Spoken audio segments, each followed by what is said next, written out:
Okay, guys. So Exchange Server is all about communications and making the business run. So let's just get started with our Exchange Server here. 2016. We were doing last time Exchange 2013. We don't need the introduction to each other, so I'm gonna skip that slide of introduce yourself. We already know each other too much. How many times? Several times. Oh. Yeah. You forget her every time. Oh yeah. So yeah, your name, if you work in a company, your job designation, any certifications. So okay. So you want to be introduced again, right? Oh, okay. So so let's go ahead then and try to understand. Updates only. So updated interview. So it's your choice either to be lazy and simply attend the class, not to the instructor, pretending you understood everything he said, go home and watch. Okay, I should just simply remove that. This is not good. Go home, that's it. And stay being too busy. Yeah, that would be okay.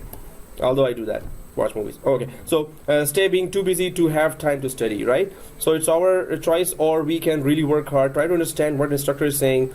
Let me know. That's it. Can you not add this like from your previous video? This can we get to the business. This is more important. I know that, but like because during the course, memorized this million times. During the course, I don't see a good reaction after it is. It will change anything? Oh yeah, that's okay. That's a good point. So let's go ahead and let me know if I am. That's a very good point. Is it going to change anything? So guys, I would still want to know yes, that who's in which course. So if you can be kind enough to open your emails at whatever time and just send me that you're part of the 2016 course, Exchange 2016 course. So otherwise, let me know when you don't get the video, right? So either you send me now email, or let me know if I forget to add you, and then you will remind me anyway that oh, I don't have access to the video. Then I will know, oh, you're in the course as well. So okay, you know my email, and just try to put in the subject Exchange 2016 and then go ahead. So what's inside Exchange, and what is the exam prep? So what are the topics basically, of course? So Exchange Server, first of all, it is having its own MCSE that is called MCSE messaging, right? And it covers then, I'm just gonna put that here. This certification will retire on March 31, 2017. Seriously? Really? So no need to study that. No. The MCSE topic, the title of MCSE will retire. It will change. Yeah, it will change to something else. But see, so all individuals whose transcripts list this certification as a service on or after September 26, 2016 will retain the active status. It will still be so MCSE for find out about the replacement certification, which is MCSE productivity. So you cannot say messaging anymore after this March 31, but it will be called productivity. That's all. But what are we covering here? Yeah? Only the name is changing. Yeah. So we are more productive now if you do that certification. So earning an MCSE messaging certification will qualify you for a position in network and computer systems administration. A new exam covering Exchange 2016 is now incorporated into the MCSE messaging credential. The new exam 345. So many of the students have given 341 exam, right?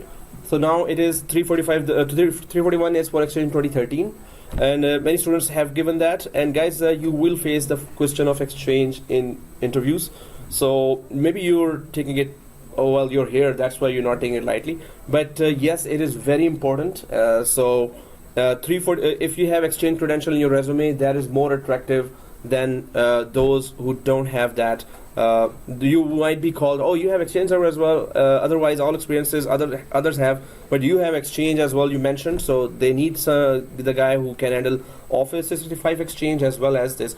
So in this course, we're gonna cover Office 365 Exchange as well, just to make sure that we cover both sides, the cloud side of Exchange and the on-premises side of Exchange.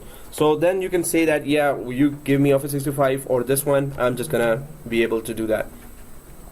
And the new exam 3045 provides an alternate path to earning the MCSE through Microsoft Exchange 2013 exams 341, 342. So if you have done those exams, I think nobody did give Exchange exam before, right? No one gave Exchange exam. I have given 2003 Exchange. Long time Good, ago. as long as it mentions Exchange.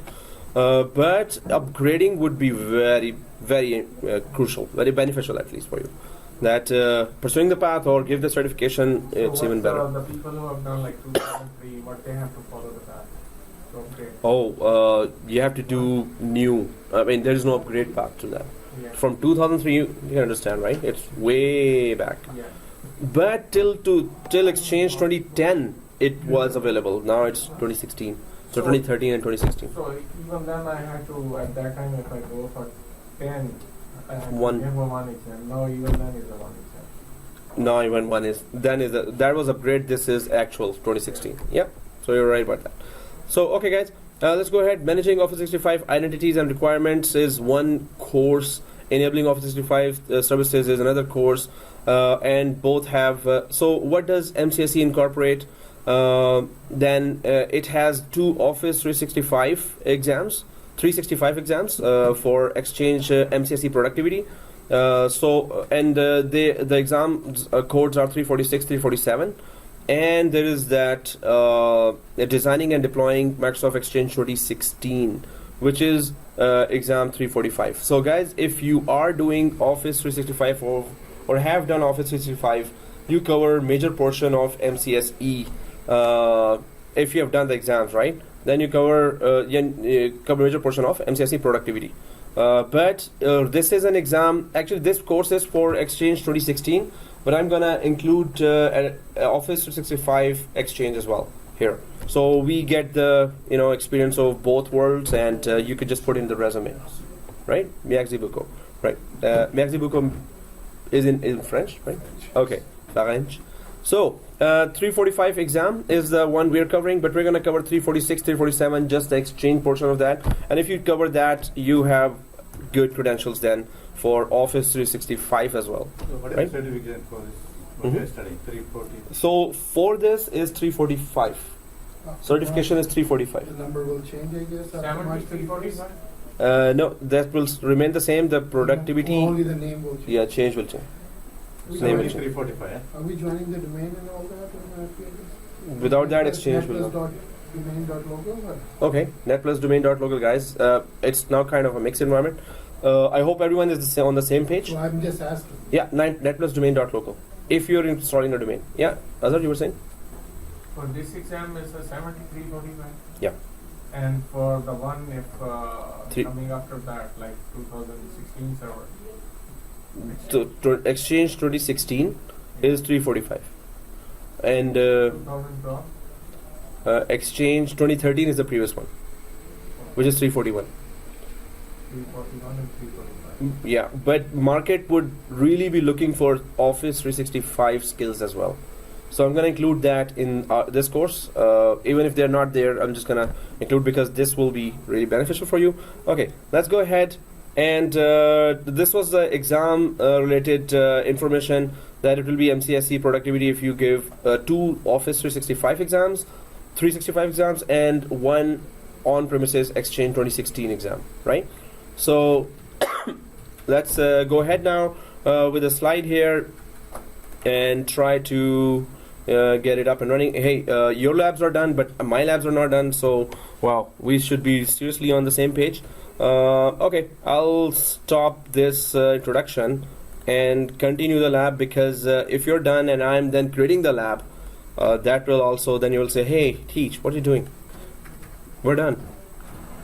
So, I'm just gonna quickly go there and just create 2 clones. You just created one clone for me, right? Like, so That was one. And then I have to create another Another so one. two. Exactly. So I'm just okay. Now creating this space for again. Man, I'm just gonna quickly write here that if your domain looks like this, if your network looks like this, you're good. So one clone here, second clone here. The settings I'm just gonna quickly type. I hope it is not different from that. Otherwise, you might be making us stop the class, and that will be, even. All the time gained here will be lost during the course if you're not doing it correctly. Server 01 is the name, 192.168.200.1, 255.255.255.0, 192.168.200.50, 192.168.200.1, and this is so 200.1 is there, and then domain name is net plus domain dot local, and rename the domain admin to net plus admin. Go for net admin only. Let's make it a little different from and especially from the domain we should make it different. So rename the domain admin to net admin, and configure DNS FQDN, and that's it for this. And then we're gonna go for member server. It should be enabled, right? The lessons from settings. Yes, from exactly. VMnet. Activation, exactly as you said. I totally 4 got that. So here no domain net plus admin. So activate the machine, log in. So join to domain. The members on the member server, join to domain, and log in from net admin. And activate the machine. So I'm just gonna. That's very RAM is 4. mucho crucial. Okay, RAM will be 4. RAM 4 GB. So all the configuration going there. So guys, this is a configuration, and if you're following this, if you're configuring something and you have any questions, you can just ask me to put the diagram again back. So server 1 here, server 2 here, IP addresses, activate the machine, domain controller this one, and rename admin to net admin, configure DNS FQDN, right? So when you put NSLOOKUP, it should give full FQDN, right? You can leave it to the last as well, because when I do, then you can do that. Right now, just configure the rest of the things. So since you are all way ahead of me, so I'll need to really start fast. So 11 deck.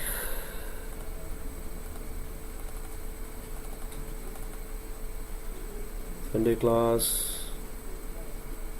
Oh, serious. Okay. So I'm just creating my. Well, we have done this so many times that you guys are doing it yourself, which is kind of good.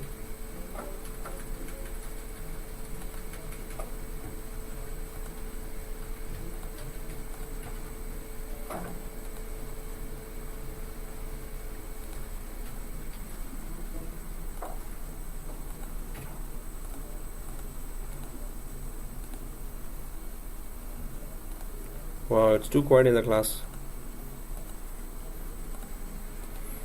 So about the resume, if you're creating those, I have sample resumes as well, and I sent Ibrahim many times.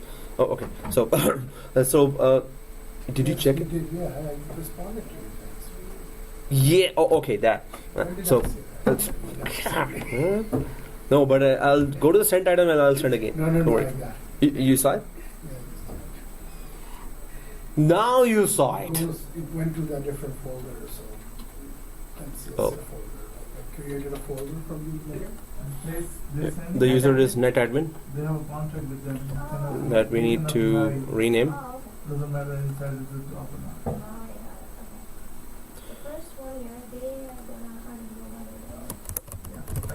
not. One off this and 1 day, 1 week.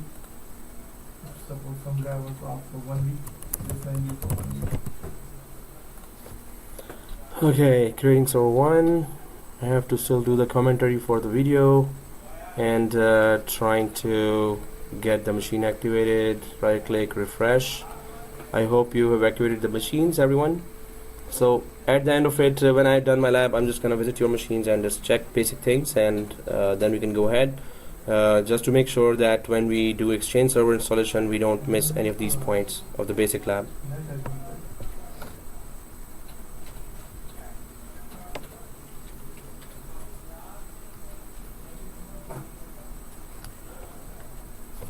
good. Okay, so Anyone's machine is good, and then you don't need to do anything. You can send a computer. Can we have a coffee? can we have a coffee? It's kind of like if anybody is perfectly 100% right. Coffee she's Like you training don't- on Friday. She's running the campaign for others to bring everything on Friday. She's just running the campaign and She's gonna just running the campaign. eat up everything. That's all. She's just running a campaign, that's it? That's it. She's not investing anything. No, but I ran the campaign, whatever you're saying. I was like, he was the one giving us the coffee, okay? But then, one time you said, Okay, go ahead for the Exchange server. Now I'm back. We're back. We have done the lab with these configurations here: RAM 4 GB, 4 GB, server 1, server 2. Rename the operating systems according to that. Put the static IP according to that. Activate both machines. Then on server 1, we went for creating the domain. We renamed the netadmin from domain administrator to netadmin. And please log in only from netadmin there. And now we're about to configure DNS FQDN here on server 1. So when we type ns lookup, then the name, the FQDN of the full name of DNS server should appear like this. So our server 1 is a DNS server, so the name should appear like server01.net plus domain.local. So it should appear like this when we run ns lookup, right? And how it will do that if we install reverse circuit zone and run the two commands ipconfig flushness and register DNS, right? So well, two guys are still installing, so we're just gonna go ahead and try to go for the introductions. And I was going for all that introduction there for, on the day one I always go for the system administration line of exams and the courses you should be doing before you go ahead and try to look for a job. So if you're done MCSA and minimum from all these 8 courses and exams, if you go MCSA, VCP 6 and one of the cloud exams, CCNA is a must. So okay, minimum 4 MCSA, VCP 6 and CCNA and one of the cloud exams, either Microsoft Private Cloud or Office 365 or Amazon Web Services, any of those cloud exams, then your credential is good with the minimum most exams if you do, right? So any other extra exams are always good. One more and they ask me now too. Yeah, ITIL is there. So minimum at least MCSA. So VCP 6, without that, I don't think your credentials are that good, but we never know. I mean, any company would want to have skills of anything, right? So we don't know who will end up in which company. But these are general skills that you will expect. Every majority of the job openings will ask that if you know Active Directory and if you know VCP 6 environment and if you know CCNA and any cloud will be there. So Office 365 experience will be good if you have that, right? Any one of the 4 you don't have, try to fill that gap, because that will prove to be a gap once you start looking for jobs. So other than that, other exams are there, Certrix and Exchange server, SCCM server, these are just all extras, and CCNP on the Cisco side, Palo Alto, whatever more skills you have, if you can back them up in the interview, you're good. Okay, so always better to go to group together and do certifications. We're doing that, and day one, create our basic lab. We did that, so we actually did this lab. And I've gone to the details as well. Now virtualization type, yes, we already know that type 1 is without OS hypervisor, type 2 is with OS hypervisor, and our VMware Workstation is type 2. So we're using VMware Workstation. So let's keep going ahead now. We have done the lab, so and all of us know how to do that. This we always do, so I'm just recording the whole session. Let's go for overview of Exchange 2016, requirements and deployment options for Exchange 2016. So lesson 1 is role architecture in Exchange 2016. What's new in Exchange 2016 for Exchange 2013 administrators? Discontinued and de-emphasized features in Exchange 2016, on-premises Exchange Server versus Exchange Online. So we're gonna work a lot on Exchange Online as well, just to gain all the experience from Office 365 as well. If you can concentrate on SharePoint as well, because if you say that you're expert in Office 365, you must know then SharePoint in Office 365. You must know, Skype for Business in Office 365, and also Azure Active Directory, right? So I'm just going to create your accounts in Office 365 as well, and those will be separate, independent E5 packages. So in first Office 365 course here, I didn't know that we could do that, and we were 6 administrators in one Office 365 environment. Now, after talking to Microsoft a lot, they gave me the idea that we can have E5 package for all 1, right, for 30 days. So let's go ahead and try to understand. So there are modules here. We can so deploying Exchange 2016. I hope we can cover that today as well, because the speed is impressive, and we already have done the previously all these labs. I mean, like basic lab. So we can go ahead and try to install Exchange 2016, because I was planning that for day 2. So module 1 is deploying Exchange Server 2016. Module 2 is managing Exchange Server 2016 servers. Then recipient objects in Exchange Server. So what are recipient objects? It is the mailboxes, the types of mailboxes, and there are room mailboxes, there are user mailboxes, there are distribution lists, and you will be creating that if even if you are part of if you're just a system administrator, junior system administrator, part-time system administrator, you will be given that Exchange web console to create those recipients, types of recipients, and make it work as well. Also, if they are already created, there may be many problems, so you will get the tickets for those as well. So managing Microsoft Exchange Server 2016 and recipient objects by using Exchange Management Shell. There's a lot of PowerShell inside Exchange. It started from 2007, 2010 Exchange, then 2013 Exchange, and now 2016. PowerShell is much more important now, and many of the tasks have been shifted to PowerShell, and you cannot do it on graphical interface. So implementing client connectivity, of course, in the end, all the clients have to be connected to Exchange Server from their Outlook web app, which is a browser-based Outlook, and from their Office 365 as well. So we may be maintaining 2 environments in one. System administrators will be maintaining like 6 or 7 types of servers, backups of those servers, and connectivity of those servers with other types of servers, SCCM, deployment, SCOM, or whatever servers are there. So we should get ready to manage 2 types of full environments there. One is Office 365, Exchange Online, and the other is Exchange on premises or on our data center. So implementing client connectivity, we need to understand how Exchange client connectivity really works in the background, and we're going to install Windows 8 as well. Where? That's a very good question. So we're going to install it on it is a client. So Windows 8, we can start it on day 2, or we can just finish that today as well. Windows 8 or 10, we would need that, right, for Office 365 connectivity as well as.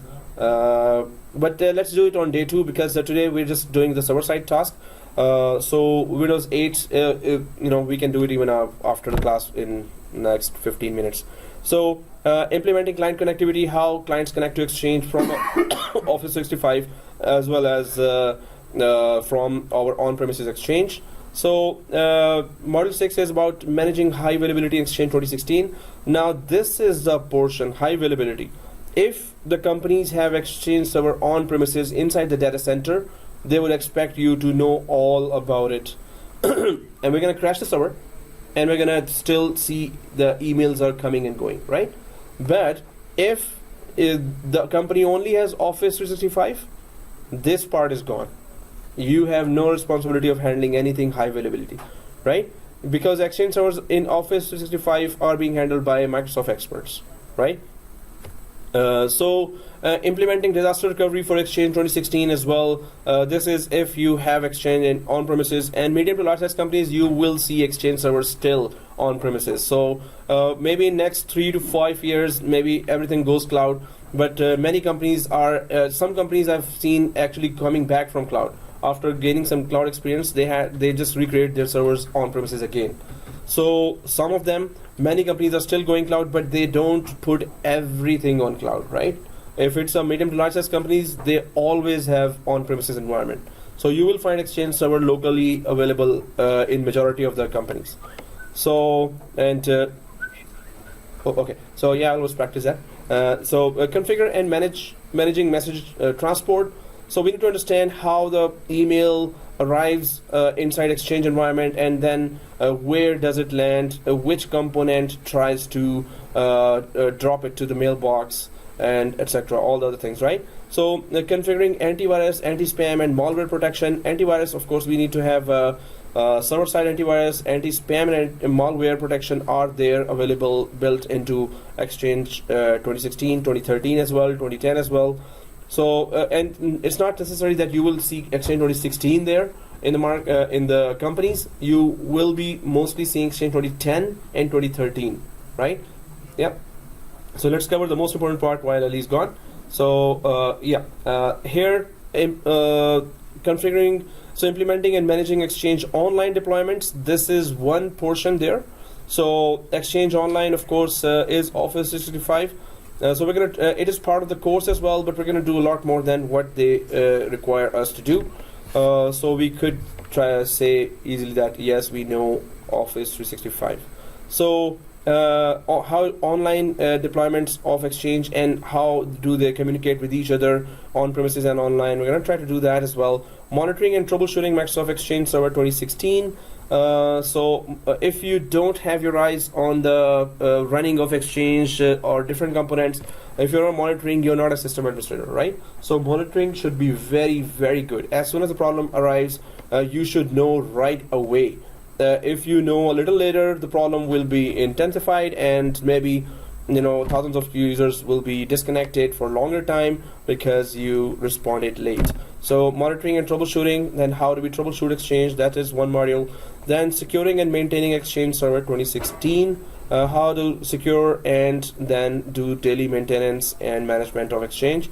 So it involves Office 365 as well as on-premises Exchange.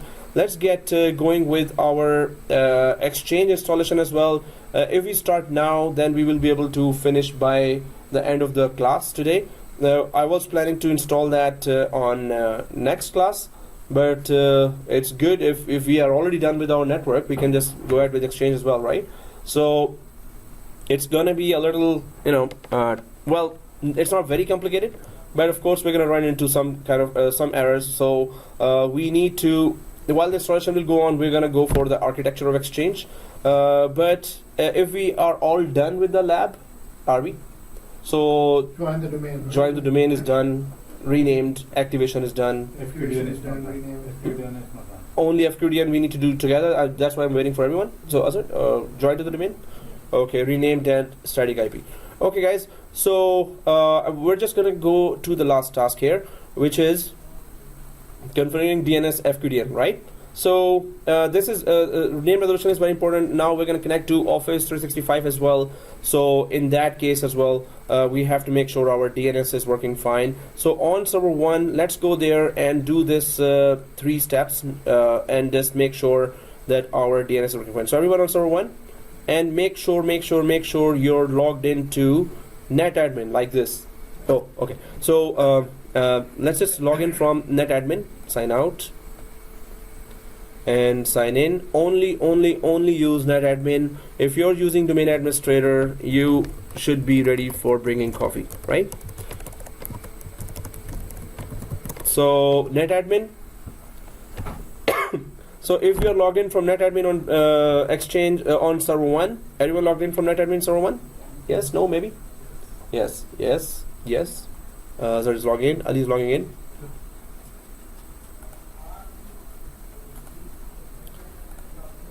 Okay, let's do the DNS part here.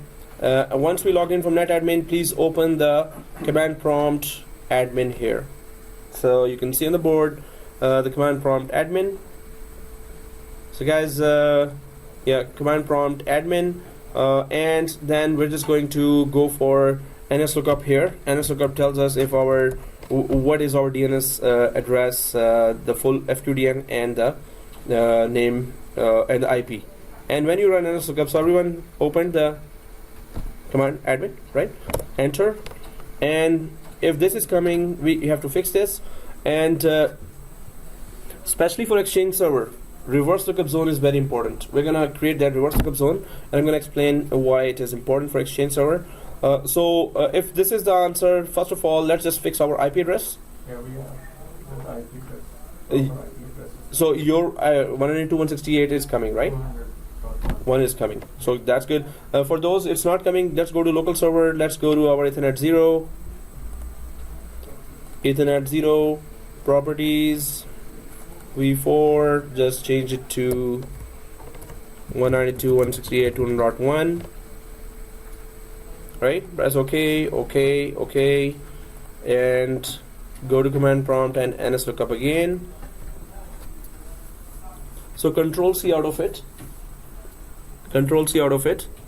and up arrow again, NSLOOKUP, enter. 200.1. Okay. So here, 200.1 is there. Let's just install now reverse lookup zone. Right? 200.1 is coming. 200.1 is coming. Yeah. Okay. So local server. Let's go to our DNS here, tools, and DNS. Now we need to install reverse lookup zone. So everyone, tools, DNS, forward lookup zone, net plus domain.local, right? Well, I'm just seeing that records are here created properly. You should be seeing 2 records here, right? Yeah. Yeah. Okay, server 1, server 2, right? Yeah. So then go for reverse lookup zone here. First left click it, and then right click it, and create a new zone. And then next, primary zone, yes, it's okay, and every option leave it to default. Next, yes, this option leads to default as well, that it's coming from other DNS servers. We don't have any either, so it's okay. Next, IPv4 reverse lookup zone, next, and here we're just putting the network ID, which is 192.168.200 only.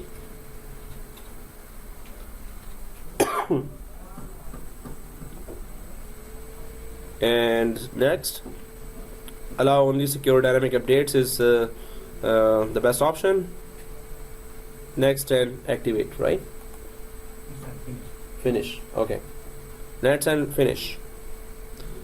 So once it is finished, then refresh, right click server 1, refresh, and then in the command prompt run 2 commands as well, so we can just get the result quickly.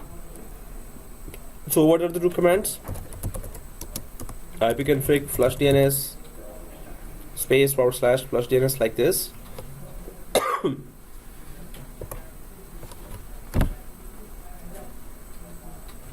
And then up arrow ipconfig space / register DNS, not DNA. It's not case sensitive. So flush DNS and register DNS, and then run nslookup again.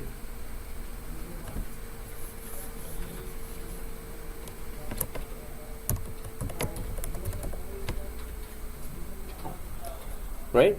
So let me know if you're done and if FQDN is showing. Is it? It's showing? Okay. So it should show like this. So those two commands, and then we have server1.net+main. Done? Ali? Mohan? Okay. So guys, that's it for the basic lab. Let's just get going with our Exchange installation. And this is just like in any enterprise application that you install. I was going to give example of SCCM, but we didn't do that. I was going to give example of Citrix. We didn't do that too.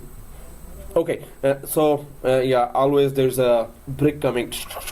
Okay, and then well, if you're installing MS Office, yeah, that's we all did, right? So it's like that. No, it's not like that. It's much more bigger than that. Okay. So let me just quickly show you some pictures here just to get you started with Exchange. What is Exchange? What is the history of Exchange? And that's how will be a better way to understand Exchange quicker before we install that, right? So first is this. So Exchange evolution. Exchange started from Exchange 5. And then 5.0, before that there was Exchange 4.0 as well, and then Exchange 2000 came, right? Then Exchange 2003 came, then Exchange 2007, 2010, and then 2013 came, right? So Exchange 2007 had 5 roles, and those roles were these. So if we had one domain controller, then one mailbox server, one client access server, one hub transport server, and one oh yeah, that was open communication, live communication, and then there was OCS actually, sorry.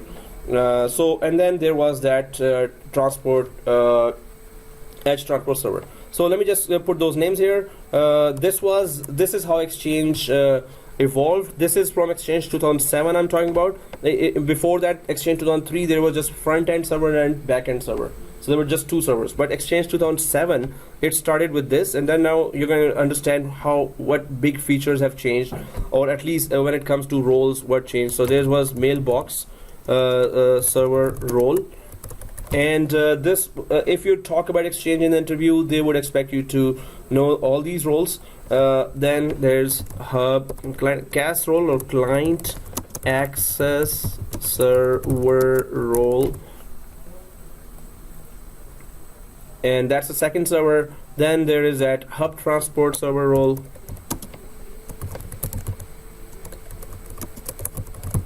you know, there are so many that we have to remember that. Hub transport oh yeah, if it's pot, yeah, it's not legal yet, guys. So okay, so anyway, transport role, and then there was unified communications server role, so it connects to your local phone exchange, and if it's VoIP, it connects to that. And then there was edge transport role. Guys, these names are mucho importante if you want to impress the interviewer. Edge transport server role. So these were the 5 roles starting from Exchange 2007. So I'm just gonna put that there, that this is Exchange 2007. And then their Exchange 2010 came. Exchange 2010. So Exchange 2010 kept those 5 roles. Those 5 roles were still there with Exchange. Still had these 5 roles. Now a brief intro for those 5 roles here is that mailbox server role handles mailboxes and databases. So all our mailboxes were and are still going to be sitting inside mailbox server role, right? and then client access role handles connectivity of client applications. Any example of client applications in Exchange? Yes, you're right. Outlook, MS Outlook, Outlook web app. You must know all these names. So handles connectivity of client applications, MS Outlook, MS Outlook web app. So end users will have these applications, right? MS Outlook, and you're the system administrator who is handling the whole server. So those applications will have to connect to the Exchange server, and the mailbox have to be opened for that user. So if I just go for Windows 8 here and tries to so from Windows 8, user John is trying to connect now, right? John on Win 8. If user John wants to connect to Windows 8 here, then user John's connection, user John will start the Outlook. Outlook will discover through Active Directory that it is the legit user. User John is the Active Directory user. Then Outlook will go and connect to client access server role. And client access server role will check, oh, okay, this is our guy, yeah. Oh, okay, let me search this guy's mailbox, right? So user John from client access role or CAS role will try to search for first the databases.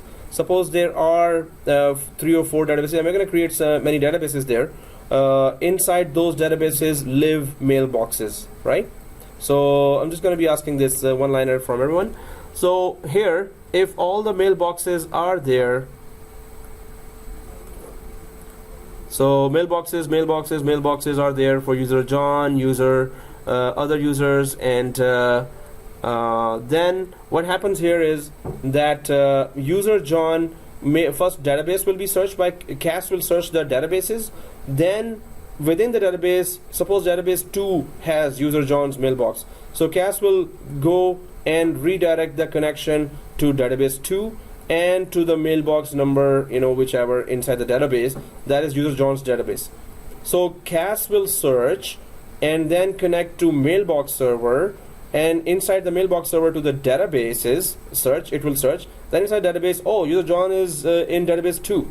Okay, as soon as it connects, the Outlook starts connecting and shows all the emails and whatever data inside the Outlook is there, right? So user John connection was from Outlook application, will be going to CAS or client access server role, and then CAS will search inside mailbox server database and then will open the mailbox for user John, right? So tell me, if CAS role is down, what will not happen? What will user John not be able to do? CAS is down. Only CAS is down, all others are working. You won't be able to find out the mailbox. Yes. It will not be able to find out the mailbox. This means user John will have no connectivity to his mailbox, right? So CAS role is that much important. Now user John is connected to the CAS role, right? So what is Hub Transport Server role doing? We're still talking about Exchange 2007, but these roles are still there in 2016, but in another form now. So Hub Transport Server role is doing this next important thing, which is Communication. yes. So transporting inbound and outbound emails securely and fast. So that's the next most important thing. First, user John has to connect to his mailbox, right? So the mailbox server role is to search in the database. That's what you said. So mailbox server role hosts databases and mailboxes. So there has to be a Exchange database, and this database has nothing to do with SQL database. Okay. Exchange server has its own databases. So they work the same. The concept behind the database is still the same, but it has nothing to do with SQL databases, right? They work like SQL databases, but they are having their own extensions, their own log files, and everything. So mailbox server hosts mailboxes or mailboxes information? So it hosts a database, Okay. and databases host mailboxes. So mailbox server role creates databases. Inside the databases, you as an administrator will be creating mailboxes, right? So mailbox server roles, sole responsibility, how many databases we have and how many mailboxes we have. So database is created automatically. Default. Database, one default database is created, and we're going to create our own many databases. And then we're going to create our many mailboxes as well. So where the A records goes in? What are the A- records? A records are always on the DNS on the DC area here. And what A records are there? That we will be going ahead when we are fixing the transportation. This is what we created the A record, right? No, right now we fixed only the name resolution for Microsoft environment, especially for Exchange. Yeah, It needs reverse lookup zone. yeah. So why does it need reverse lookup zone? What happens is if you send an email, Ibrahim's cell phone has to be confiscated. You're the most busiest guy I've ever seen in other courses as well. You're always there on always, so that's not good for you, right? But it's your choice, right? So, okay guys, so what we are doing here is, you were talking about why we created reverse lookup zone. So what happens is when we send email goes to another company. The other company might think this is a spam. So the other company's DNS servers and Exchange servers are programmed into sending a packet or a ping request, not a ping but a packet. It tries to know if this is a legit domain from where we are receiving emails. And how would it know? Some domains are being used to spam all kinds of emails, right? You're gonna get millionaire, and I'm doing partnership with you, and we all receive those emails, and we feel so happy. Oh, somebody wants to give me $1 million. Okay, anyway, so those emails land in our mailbox, but our Exchange server sends packets just to know that is it a legit domain or not. The only way it can know is if it can come to your IP address of the Exchange server. If IP address of the Exchange server is there, and it always can be revealed when you create reverse lookup zone. Reverse lookup zone tells you if you have a name and you want to ping, it's going to tell you the IP address behind that name, right? If reverse lookup zone is not configured, when you ping the name, reverse IP address will not come. This means companies will at once blacklist your domain. If your domain gets blacklisted, your emails will not reach anywhere. And if your business had that name and they don't have an internet presence, you have no business name, right? You will have to change your business name. And business name never changes, right? That's the name that gets you the money, right? It has reputation built for 20 years, and now you cannot change that.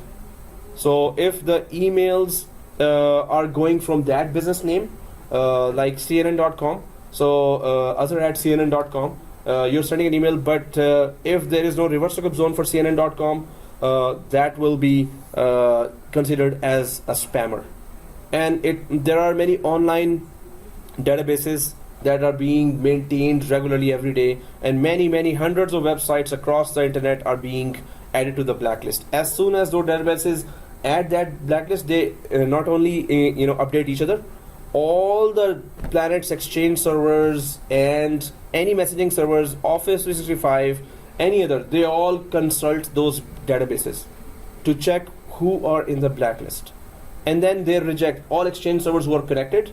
They reject their email address coming from those blacklisted domains. And yeah, once my domain got blacklisted as well, I didn't know at that time, or maybe I was not very careful. So, and some of the companies my friends were, they had to really go to each database, whoever was owning that. So after 1.5 years, they were able to remove the name from the blacklist. After really telling them, hey, we did not create the reverse lookup zone, we didn't know that, we are legit, we don't spam. But they said, okay, we're gonna try. But no one was receiving emails from them, so they had to go for Gmail and Hotmail, and that really took down their business very sharply. So this is why we create reverse lookup zone. So anyone pings us back, they will find the actual public IP address that behind which our Exchange server is running right now, right? So it should be added to the reverse lookup zone of our local DNS. It should also be added to the reverse lookup zone of our ISP that we are connected to right now, right? So this is a very important question which even comes even for interview. They ask for host A record, right? Oh yeah. So these are the host A records which on top of it on the forward, if we click on like a forward DNS. lookup zone and then on our domain, these A records are been created there, right? Yeah. These are the things they are asking. This is one part of the question. Yeah. They will be asking, how do you connect your Exchange to the outside world? So then you have to create your DNS records actually in the website that you bought. Yeah. In the DNS of the website, you have to create those A records, MX record, and pointer record. Yeah. Okay. So that's what we're going to do in, I think, class 3 or 4. Okay. That and this was asked to me when I had an interview in Scotiabank. After I migrate here after 2 months, I got the interview. One of the question was that how do you connect Exchange to outside world? And then by that time I had already practiced at home and did all the, and I was handling Exchange back home as well. So when I said that exactly, okay, A records have to be created there and pointer records have to be created there in DNS, and then everyone outside the planet, within the planet, okay, not outside, will be able to send you email. Otherwise, you can send email now if you install Exchange. Nobody can send you email back unless you buy a website and add the IP address of your local network to that website's DNS and A record. So I'm going to tell you the detail for that. If anyone wants to do it at home, then I can tell you the whole lab, because then you have to go inside your router and you have to do some changes in your router. Not the basic changes, you just have to add some securities there. SMTP port 25 inbound outbound with the IP of your local Exchange server has to be added there. So I did that at home and it worked fine, and everyone was emailing me at amir@amir.com. I bought the domain amir.com and my name was Amir, and I could create millions of users inside my home Exchange server. So from there I was running the whole email for myself, right?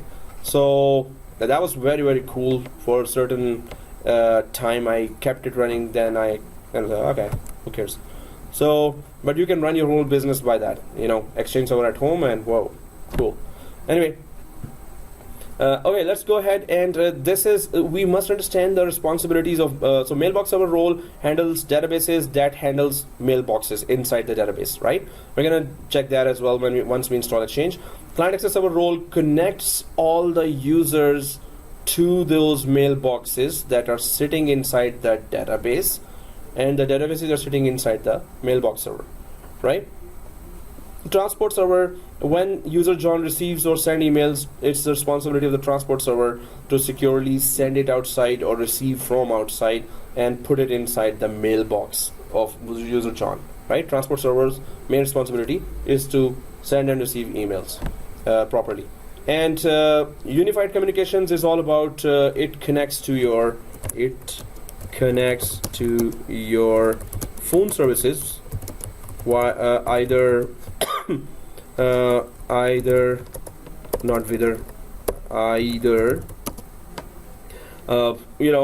was that what box? So now we have VoIP here, right? If you have VoIP, so it's gonna just connect to your VoIP server. Anyone has configured UCS, right? There was a course there for from Cisco. Collaboration, exactly. So Exchange connects to that main dashboard, main and application for collaboration, right? I have on that phone. Anybody leave the voicemail, get the email. Yes, exactly. It is integrated then, but you have to configure that. So you have a VoIP phone there. Yeah. You call where else? Okay, so well, VoIP phone, yeah, you can. Resuming, so unified communications, we understand the concept. It connects to your local PBX exchange, or if we still have those phones, or it connects to our VoIP, right? Majority of the companies or all companies may have now VoIP, Oh, yeah. of course. Everyone is VoIP, right? So edge transport server, what is the responsibility of that? That's the security guard sitting outside protecting our Exchange server. So Exchange server can have an edge transport server. So edge transport server has what? It has malware protection, protects from, as you know, protects from malware. You can install antivirus on top of that, and spyware and nowhere. Okay, so all the ware, and also anti-spam, which is the most important. Anti-spam features are there as well, right? So it protects from malware, antivirus, spyware, anti-spam. Now this emails, once you install Edge Transport Server, emails come through Edge Transport Server and go through Edge Transport Server, right? So this means that every email will be checked for malwares, viruses, spywares, and spam. Every email will be checked while incoming or outgoing, right? So these roles are very, very important for you to understand, because these roles, which were installed on separate servers, are no longer there in 2016 Exchange. They are not separately installed on the servers. So if we were doing Exchange 2007 or 2010 course, we would need 5 servers there, right? Now these roles have been joined together, and now 2016 is just one server. Say that again, like if you are installing 2013 server, Mm-hmm. then you need to install these all servers separately. So I will be going there now. So 2010. You just said like something. Yeah, 2016. Just wanna make sure. 2016. And right now we are about to install is one role. Yeah. 2013 That's gonna cover up. is all these. 2 roles. Yeah, that's what I'm about to say there. So I'm gonna repeat that. So Exchange 2010 still had these 5 roles until Exchange 2010. You will find Exchange 2010 because 2010 is the most famous one. It has introduced that high availability feature called DAG, database availability groups, and this is still there in 2013, 2016 as well. Database availability group. Guys, if you talk about these terminologies and give 2 or 3 liners in interviews, that will be good enough for at least interviewer to know that, okay, already you know this, and you know something about Exchange and their terminologies as well. That's good. So, but of course, if you go in depth a little, that's where you need to really battle with the interviewer. So DAGs, or database availability groups, were introduced in Exchange 2010. Introduced in Exchange 2010 onwards, all Exchange servers have it. And what does that do? The databases, if one database goes down, it fails over to another database, right? If one database goes down, it fails over to another database. So DAGs were introduced in Exchange Server 2010, but Exchange 2010 still had 5 roles. Now, you know what? Let me just take that to What is review. that database? Database availability group is that if one database goes down, it fails over to another one. So DAG, so I'm just gonna type that now because I need Visio now. It's running out of space here. But if you understand the concept, you can explain it in your own words in interviews, you're good. And interviewers are not dumb people, right? They're sharp people. They know when one is bluffing and when one knows that stuff, right? So Except for couple. yeah, except for a couple. Couple are definitely some. Dumber. Well, I've gone to interviews and wow, they're becoming sharper and sharper. They used to be. I used to bluff and they would say, oh yeah, good. I had one Now? interview from one guy from the States. He was calling. Uh-huh. And he was asking something like a basic question, like how you go, like I remember the answer, something. Yeah. You go on a system and you check like which version you are running and which how much RAM you are. You see, like you go on the control panel of the Yeah. system and you can check that Yeah. about that. And he said like how you will go over there and check that. Like, I just want that information. I told him like go on that in system and then you find it. And he was telling me something, which is very coming from a space. Oh, from a okay. Space. Okay. That kind of things he was trying to put on me. I said like, which is the easiest one? This one or the one you are telling me?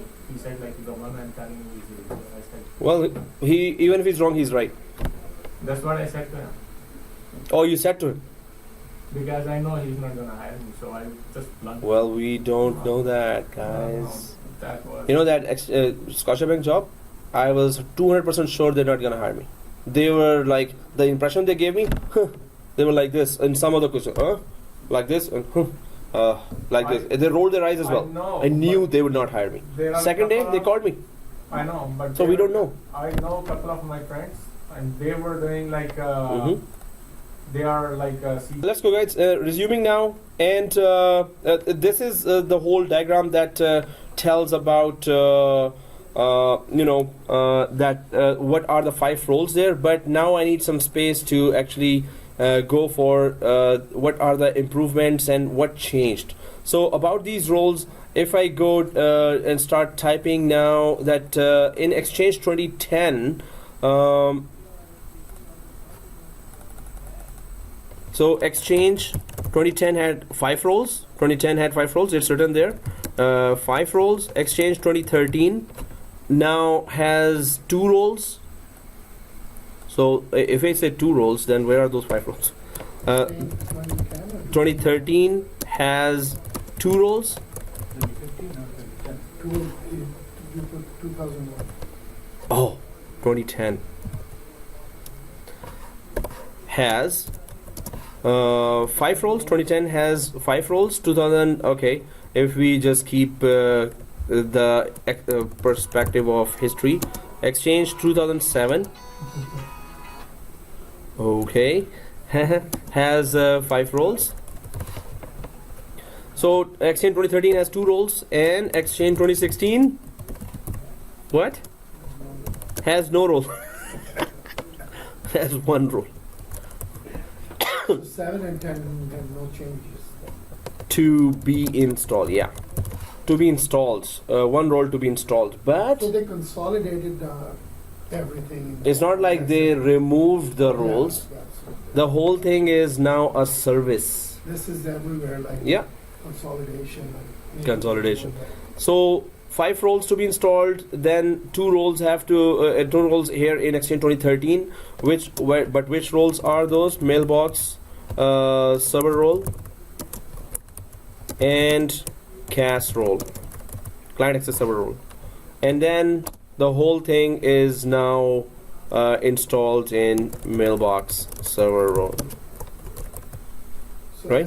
SMTP and POP3, they are 2 different types of. Those are IPs, like your TCP IP stuff. That is the product of that. SMTP and Yeah, POP. those are the- The mailbox services. So we're gonna go and do the labs on both of them. Actually, SMTP is all inbound, outbound emails. Emails. POP is like just inbound emails. So POP3. POP3 mailbox is just if you want a client to, which is not always connected, it can just receive emails and then it's disconnected. Then next time when it connects again, it connects to POP mailbox and it receives mails. So that used to be important when we didn't have DSL 24/7 connections. It was dial-up connections. Yeah, then we could connect and POP3 were the main attraction. Now it's like nobody uses that. But companies still have that wherever you're disconnected, like you're in an area where there's no coverage, right? So then it's disconnected, then you can connect again. So this is a brief history of that. That there's 1 role here, and that all roles that had their job going on, they are now as protocols, right? So they are protocols installed in 1 server. So hub transport is still there as 2 services now. Client access server is still there as a service, and unified messaging communication is still a role there. Edge transport is one that is always there now. Edge transport server, in fact, if I go for 2 roles mailbox, you know why I did not add edge. Otherwise, if we add edge to every role, in the 5 roles, 2007, 2010, edge was there, right? 2 roles when we go for, third role is actually edge server. Why did I not include that? I should, but it's not compulsory. If you don't install edge, Exchange will work. If you don't install CAS, Exchange will not work, right? Because of edge is just a security guard outside the Exchange environment itself, but companies normally have anti-malware already, a device from some company. Antivirus is already there, and their firewall has all the protection already. So if they don't want edge transport server to be there, they have a choice to have it or not to have it. Otherwise, this is still a role available.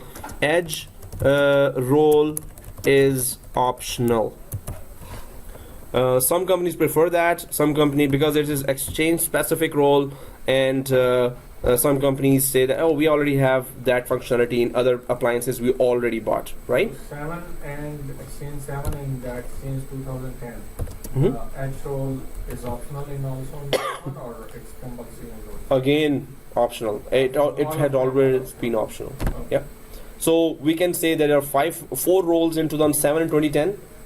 Without it won't work. Actually, you know what? This unified messaging. If you have Cisco's unified messaging solution, then you don't need that. But if you want that, then it's there. So, but without CAS, without hub transport, without mailbox, you don't have an Exchange environment in 2010, 2007.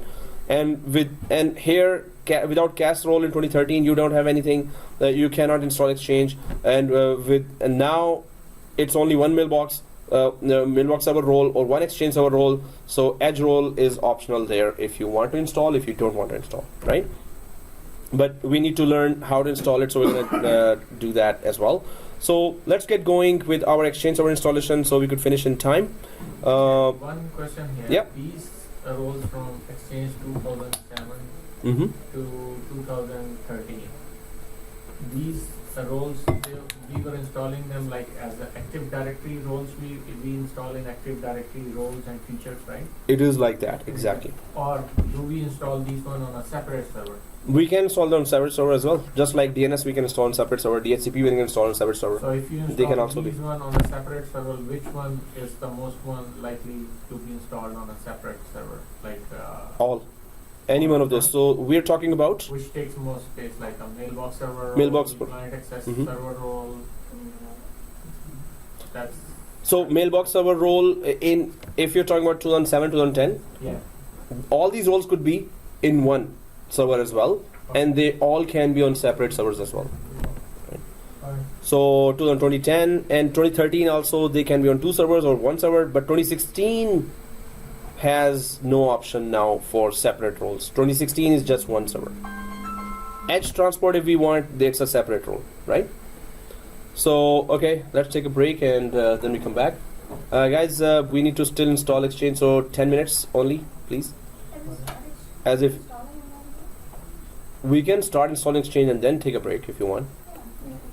But these things, yeah, it takes time, right? Mohan, you're okay with that? Okay. Because last time we canceled the break and you just went, you know, so we are very careful in cancelling the break now. So, okay. Okay. So, okay guys, so where is Exchange server? Okay, where is Exchange server? Yeah. So that's a question that needs to be asked. And it is being asked. Assuming now, we're going to install the Exchange server. We better start now ASAP. So what we need to do is, we already copied the Exchange server inside the ISO folder or C drive or documents folder or downloads folder in your desktop support. Not support. Oh, desktop, physical desktop. So let's go to our server 2 here and log into server 2 and make sure you don't log in like this. You log in from only netadmin. Make sure we are logged in from netadmin, not from this local administrator on server 2. You have to copy it on the physical desktop, right? Yeah, first we have to copy it on the physical desktop, then we're going to mount it to the DVD of server 2. So I'm just going to log in from netadmin, not the, so this is the end of our Exchange installation, and Ali missed the whole thing. Oh, okay. Net admin.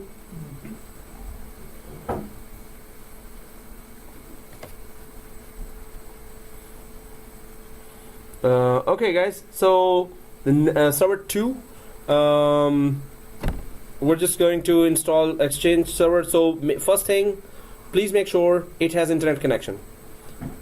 So Yes? Oh. Add the so let's add the second network card on only server 2. Yep. So only on server 2, let's add the second network card now. And guys, what custom network setting did you give? 14. 10. 14. Okay. VFM. As long as they are both same VMnet, we are okay, right?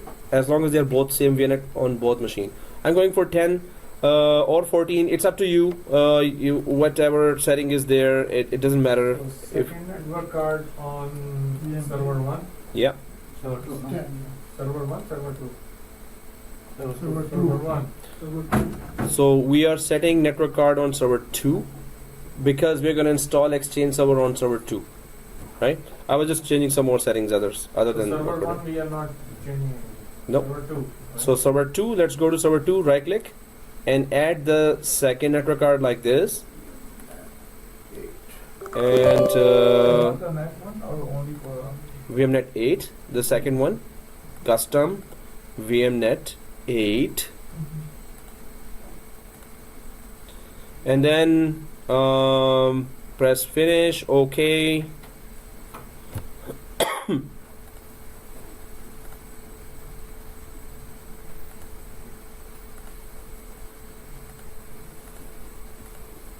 Okay, so on once the internet is there, just as confirm the internet is there. If the yellow triangle is not there beside the clock on the network monitor, then we're good.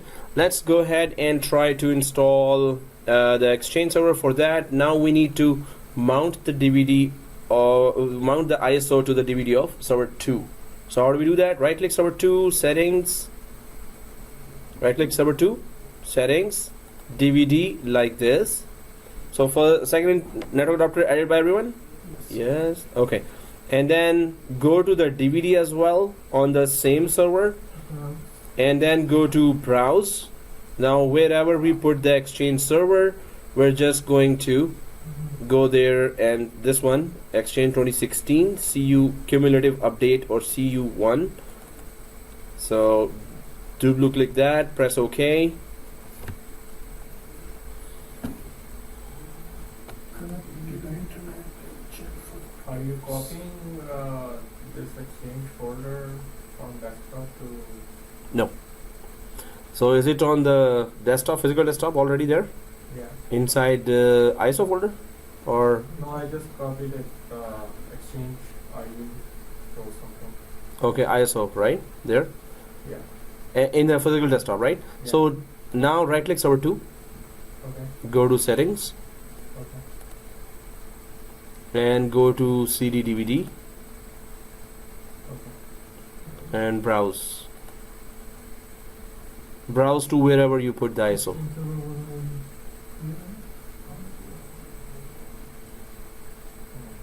Double click that and we're good. Close. Okay, and oh, so once Exchange server is inside, let's there are two is there on the DVD, right? Yeah. So go to the yellow folder on server 2. So it should look like this now. The E should be there, right? It So- doesn't look like that. So did you mount the ISO, correct ISO? I think it's not a Exchange ISO then. Okay. Exchange. The one you copied. Yeah, It's in the laptop, right? yeah. Maybe it's SQL server you mounted? No. Okay, just kidding. So, well, it should be there. So double click that. Even then, She has a VMware tools. It's fine. You have it? okay. So do you see Exchange server written there at least? So what is written there? What letters you see? That's it. Then mount it. It's not mounted. Or okay, go for one more thing. Server 2 mount like this. Make sure in the DVD you have this connected, this checked, and then browse to Exchange server. So definitely then this is unchecked right now. So okay, so let's double click that, and when we double click, press yes, and it starts this window. So everyone sees this window, right? Okay. Who else is? Okay. Shameen doesn't see that. So that checkbox is checked. And double click to Exchange 2016.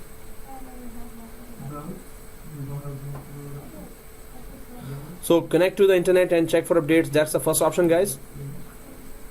And we are connected to internet. So click next on this one.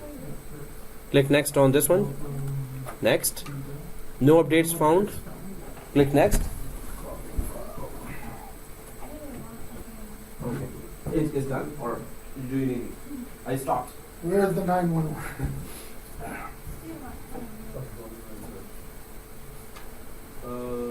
Server 2. Settings.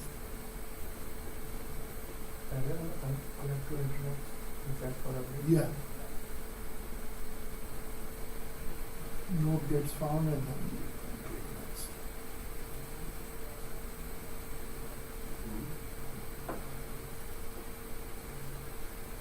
Maybe not to take yoga laptop. Oh, okay, this one. Yeah.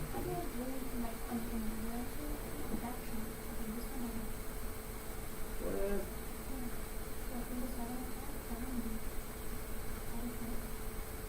nice. One. So here, use this sensor. so this also in plan to try, right? No, just trying. Then it will show. So, I think is it showing to you? You got the copy from her? For her? No, actually, I gave that copy. Maybe there's a problem with this exchange.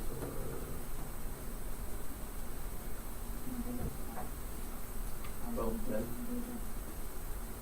Thanks.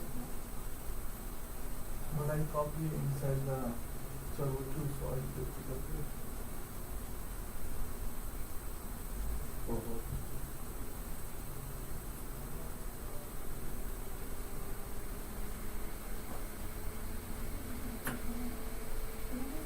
No, this exchange is corrupt. Can you download from here? Oh, network? No, not from network, it doesn't do that. Network is like Mine is this. Wi-Fi, right? So you don't have to use Wi-Fi. No, she don't have the plug thing. Oh, there is no port thing. New laptops. No Ethernet connection.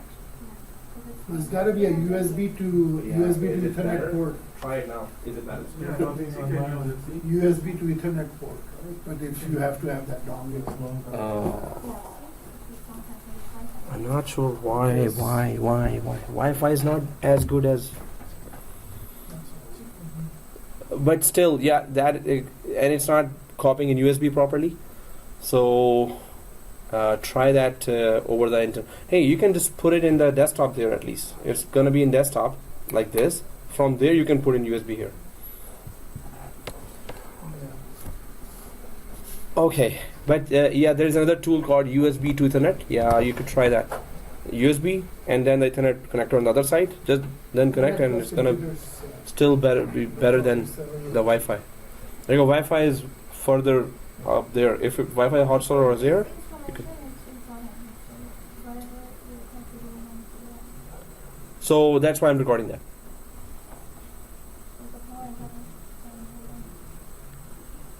But if we stop now, I mean, like, so guys, downloading updates, Exchange. So here, no updates, and did I stop the recording? No. Okay. So it's a straightforward installation, and it's so let's first we just kept the first option of download updates. There are no updates found, right? Second thing, next, and then copying files. Setup needs to copy files that are required to install Exchange server. I think you've gone ahead or something. Okay, if you've done all that, did you start copying over the Wi-Fi, or you started, right? Okay. or have a USB 3 with, Can I go to the shopping mall? yeah, you have to go to shopping mall. Highland Farm also has USB, no, okay. So, but it has organic USB 3 in it. So, introduction to Exchange. So let's just click next here because we're going to be going through each feature anyway. So everyone on this, I accept license. Yes, sir. Everyone already. So everyone accept the license. Next, use recommended settings. Exchange server will automatically check online for solutions when encountering errors and provide usage feedback to Microsoft to help improve. Blah blah blah. Recommended setting is okay because if there are any errors, at least it's gonna check online, right?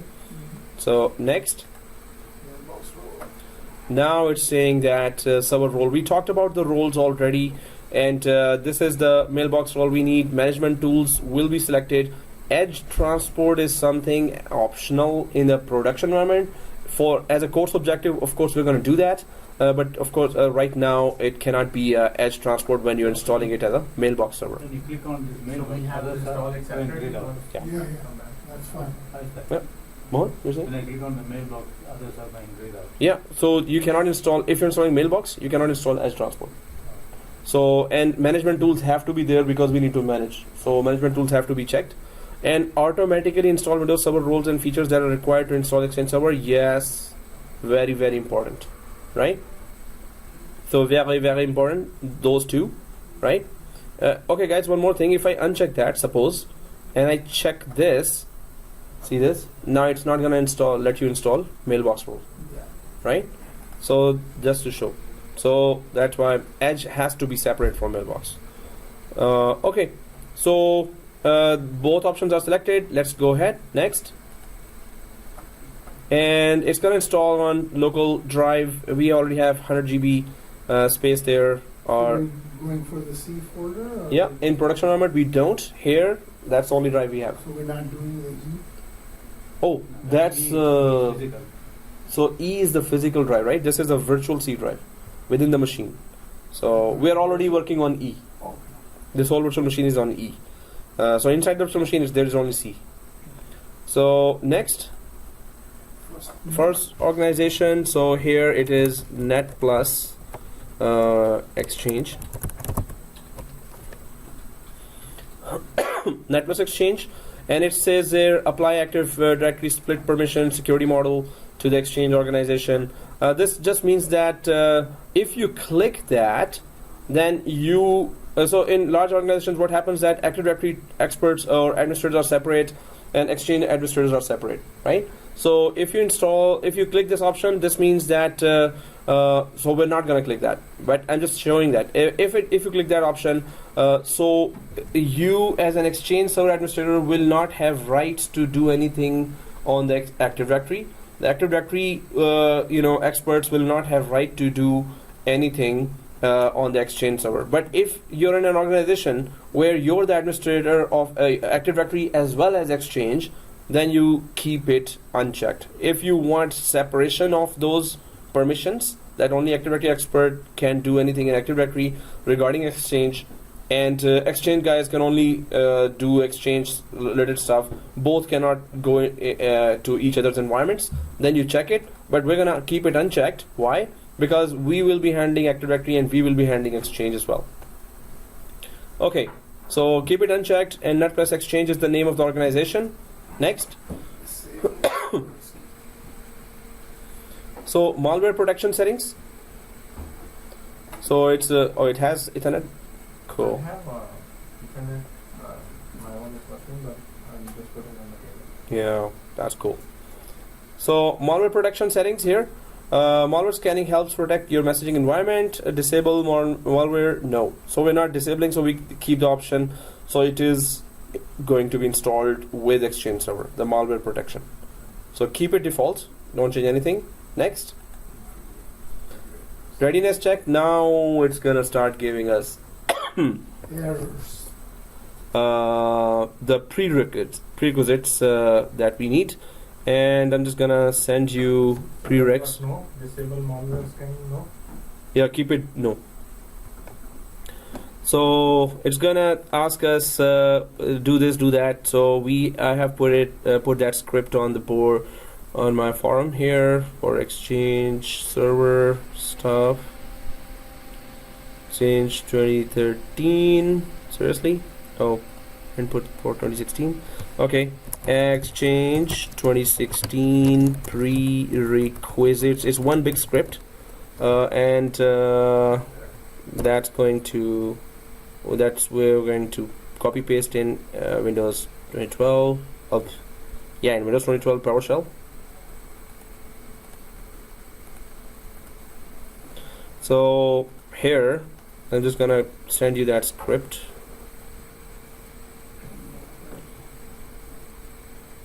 So mailbox role. Yeah, there is. So Windows 2012 R2 prerequisites. Run the following command to install required Windows prerequisites and .NET Framework and Unified Messaging. Okay, good. So this is a script, and it's a long one. So, whoa.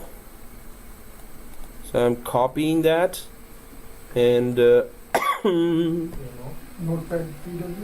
oh yeah, Notepad PW, and also Exchange 2016 prerequisites if you need it from here.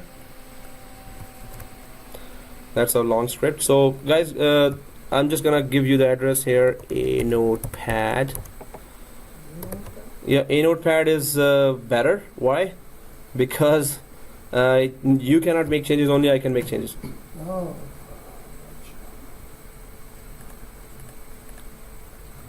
Okay, so 5Q GPT2.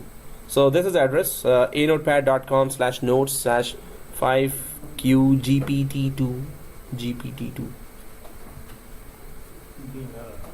Yeah, the prerequisites. We need to install that. But the good thing is we can just rerun it after that. So https://anotepad.com/notes and 5Q GPT2. Oh, I can say it fast. Cool. So anyway, everyone wrote it down. So is it opening? Are you there? Are you there? Are you there? Okay. So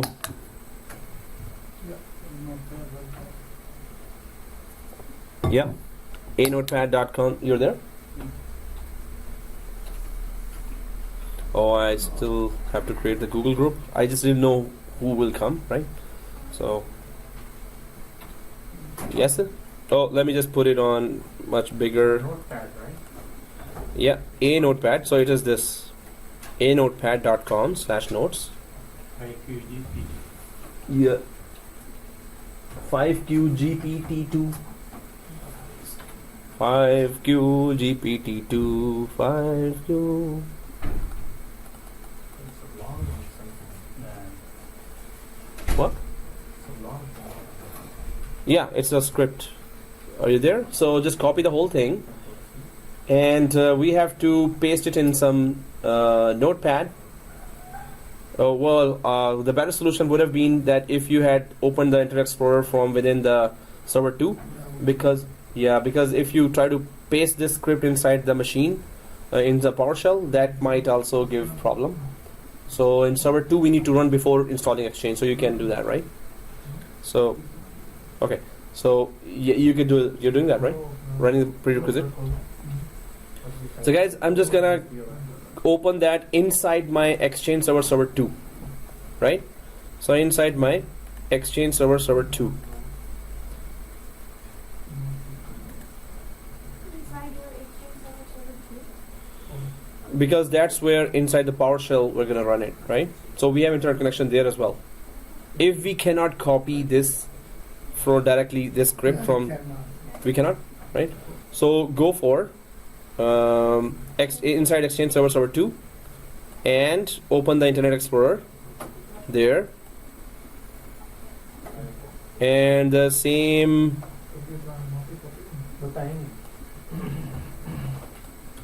So a notepad.com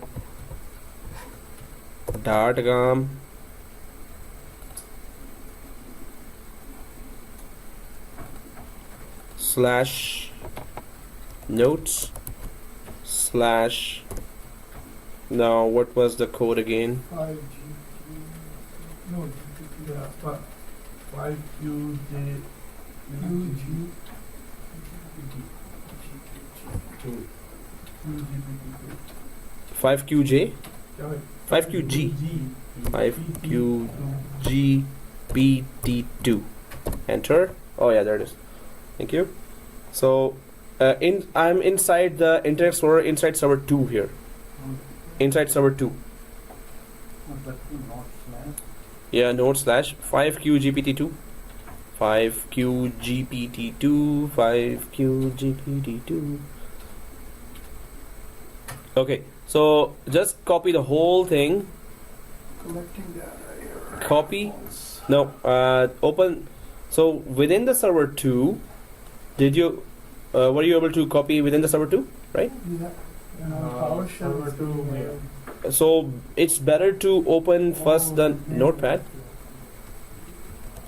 You don't If you want to copy, open the notepad inside server 2. Yeah, you have to open the PowerShell with administrator privileges. Notepad. Open the notepad inside server 2.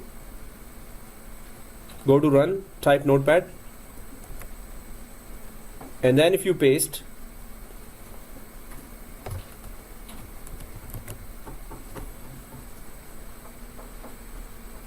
are you able to paste inside the server 2? So can you open an Internet Explorer inside server 2? Open the Internet Explorer inside server 2. Oh yeah, it is this. 5Q GPT2. 5Q GPT2. Inside the server 2, open Internet Explorer. 5Q G. Oh, okay. So I'm trying to, 5Q GPT2. So a notepad slash notes. Everyone there? Ibrahim is way ahead of us. Okay. So a notepad.com/notes. It's asking for restart. Cancel this one. Restart. Cancel it. If it's asking for restart, we have to restart and come back. Because that's what the message came after the escape. In order to apply that escape, it was restart. Oh. Is it HTTP or? Copy तो अंदर से ही run करना पड़ेगा उसी के अंदर It is HTTPS.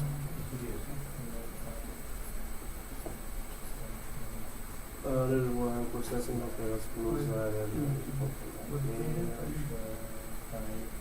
so notepad.com.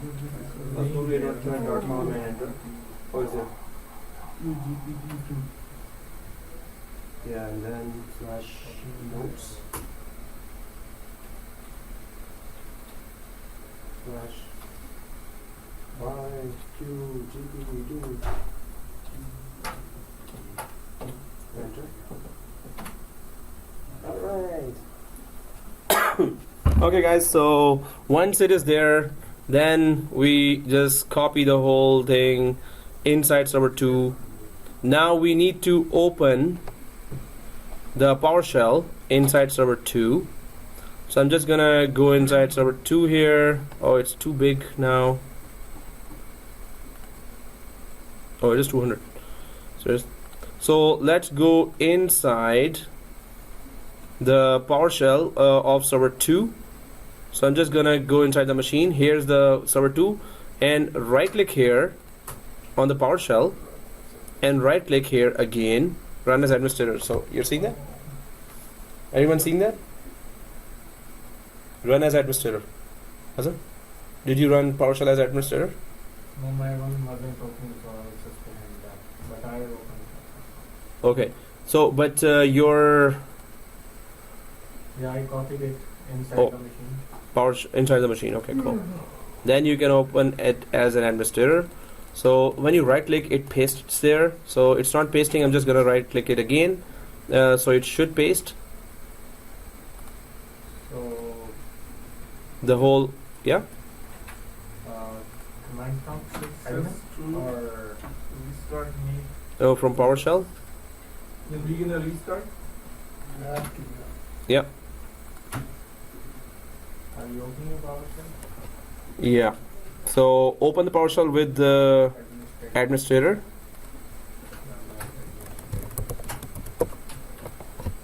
Okay. And then if you open it with administrator, then you have to run the first command, set dash execution policy unrestricted. I'm just gonna write that down. So we don't run that command. So I'm just gonna show you once I get it myself as well. Okay, yeah, there it is. So I got it. Copy. And here, PowerShell is already opened. So first, guys, whenever you are first time running a PowerShell on any computer, first time, so always give this command, set dash exe, press tab to autocomplete that, execution policy, space, unrestricted. Right? So if you're running it for the first time, put this policy, set dash execution policy unrestricted. Okay, so go back to PowerShell. Mm-hmm. And then press enter, and then Y is default, so press enter again. Set. So press enter 2 times. 1, now that's it.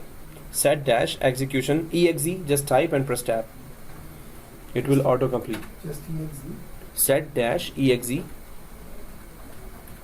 press tab, And yes. and then yes and yes. Press enter and press Y, type Y and press enter, or just press enter. Okay, now once this is done, then we right click and put the whole policy there, right? So now we right click, it pastes, Why? yeah, and then we paste the whole thing here and press enter, and it should give you this ooh, oh, okay, that green ooh.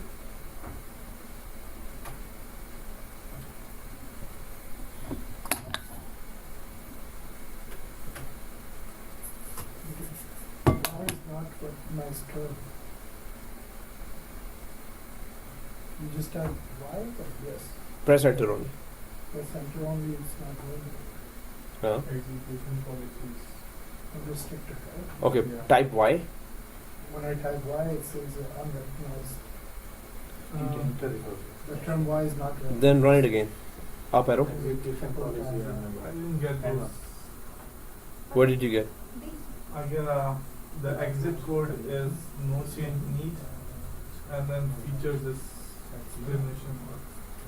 Oh, See here. Maybe you run it before? did you run it? We don't What I care. did. So guys, if you see this, restart your machine. But why are we running the no Hmm? Why are we doing What? no The whole, there's a prerequisites, right? Yeah, okay. Prerequisite. So you can- वो तो आप इसको अंदर चलाएंगे ना अब Restart and do again is gonna be okay. Yeah. If you do again, if it detects that everything is done, चला दिया था पहले ही। then The front part is okay. The middle they say successfully restart. I didn't get that one. This is no changes. so no changes. Did you run it before it? Yes, Okay, that's right. we should not be running 2 times. But if you ran but you did not restart, then restart now. So after restarting, we did this, and then what we do? So does it say this? This was already said that before. So When I ran that script. oh, then you don't have to run again. That's good. You're done, right? Yeah, So, we have to run. So you're back, right? Yeah, I'm back after this. All right. That's what I was surprised. No, don't do that again. Because you were going ahead, so I said, okay, do it. Then you started doing it again. You could tell me that you did, huh? Restart. Yeah, restart. So what is it? It's a patch. So it's a prerequisite. It's if we had to do that one by one, that's gonna take us 2 hours. So this script just goes inside the IIS, Internet Information Services. It goes inside different areas of Windows, and it enables all the options that Exchange server needs to install. So it needs all these settings to be done before Exchange gets installed, right? So the second and third are these options. So I'm just gonna put that link there. They're very small software. we have already inside. We have internet inside as well. So I'll just show you these options here. First option is this. Yeah. Prerequisite a notepad.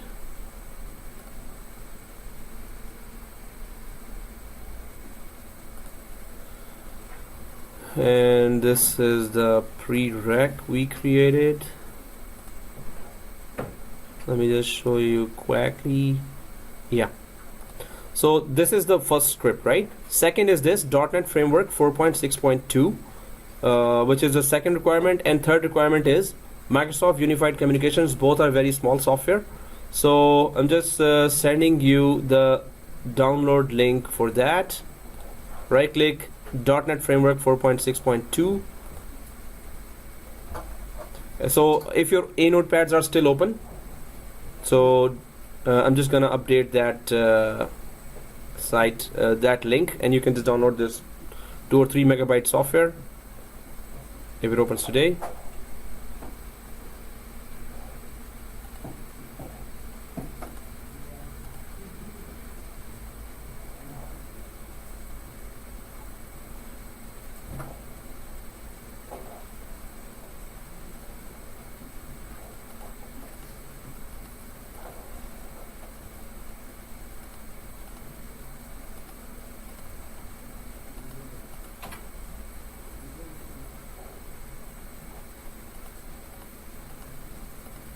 Okay, so seriously, it's still loading.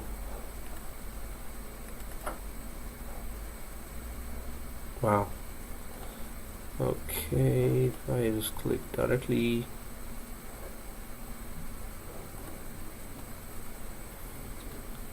Guys, internet working? It's not working here. It's slow? Serious.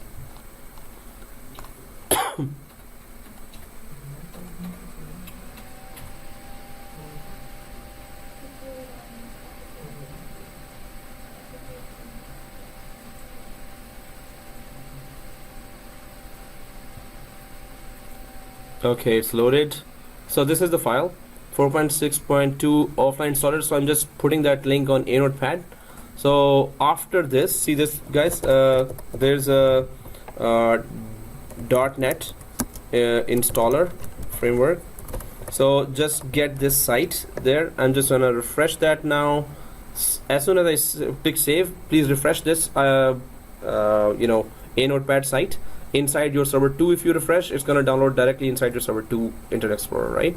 Better go inside your server 2, and if it is still open, yeah, so refresh. You should be seeing that link here now. Then paste it, copy paste it inside your Explorer inside server 2. That would be much faster.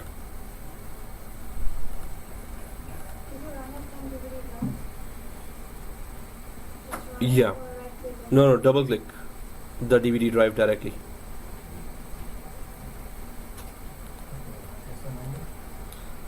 So yeah, So that problem I run before, I need to redo again for that one? no. Oh. Did you restart? Yeah. Okay, that's good. So after restart, I'm just gonna log into NetAdmin again, server 2. Open your browser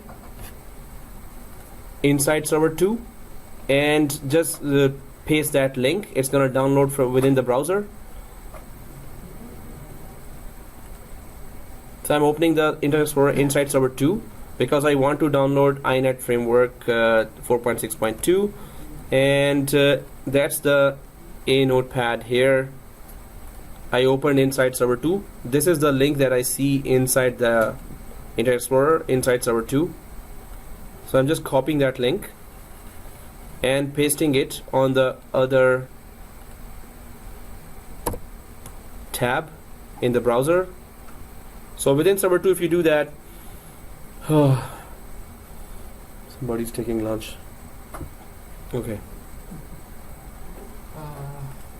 Wow. It's like a perfume. Okay. So what's the last numbers on notes? A notepad inside. So it is 5Q Yeah.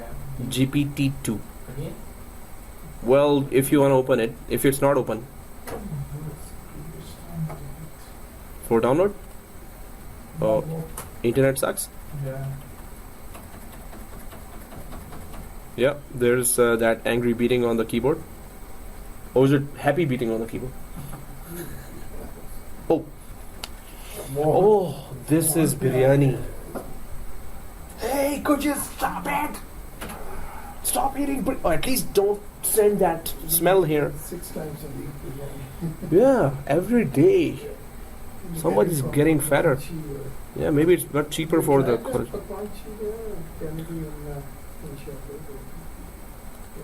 think that's where they bring it. Let's download this. No, it's the star. Huh? I'm getting this. But I Download. I seen last week they had Oh, okay, from some other as well. Pakwanchi. So I thought their official. Pakwanchi is good. I don't know where they get like that. Pakwanchi? Pakwanchi, that was the first. Chaudhary Chaudhary Mateen's first restaurant here in 2000.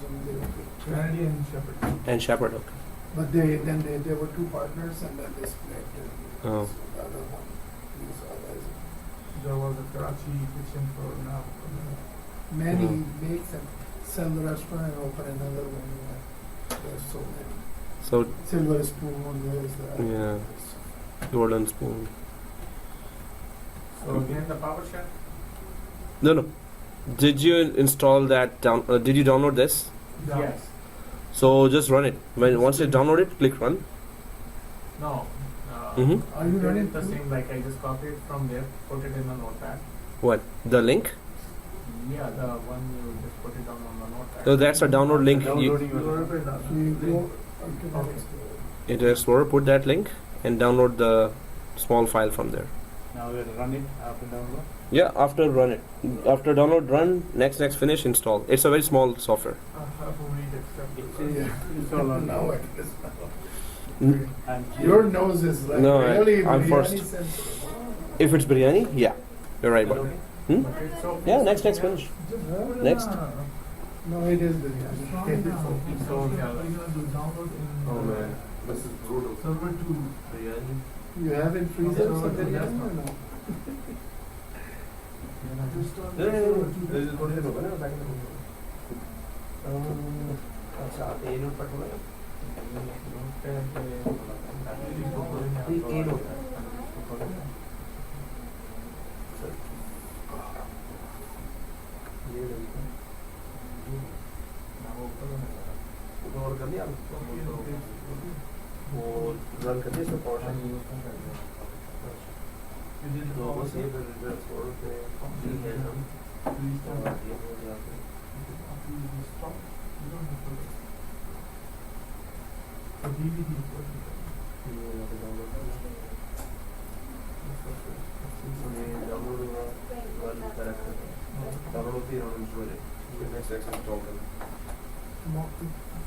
Last molecule, right? Like you have Tuesday, Wednesday? right? 412.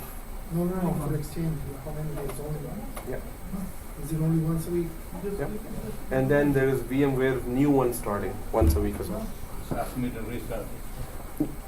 If it asks restart, restart. What are you teaching on Friday? This Friday is still 412 to finish 412. But you never. Well, Friday was not your day, right? Before? No, Monday is not Monday here. No. Friday was the VMware, so you just changed the day for 412? Done. We have the No, yeah, because last Friday. Okay, restart. Yeah. Last Friday VMware ended. Yeah. Previous VMware. Oh, you were part of that. So then, this Friday we need to Just finish 412. Finish 412. Then next Friday, VMware new one starts. So restart or restart later? No, restart now. If it's asked for restart, restart. Okay, guys. So at the end of it, when it's done, so if I click finish, it asks for a restart. Restart now. While it is doing, I'm just gonna take you to the third installation as well.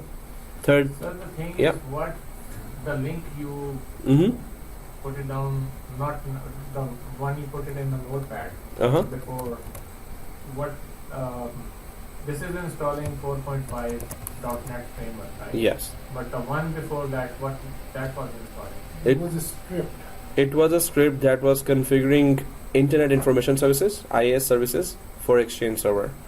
and all the other features that need to be installed within the operating system.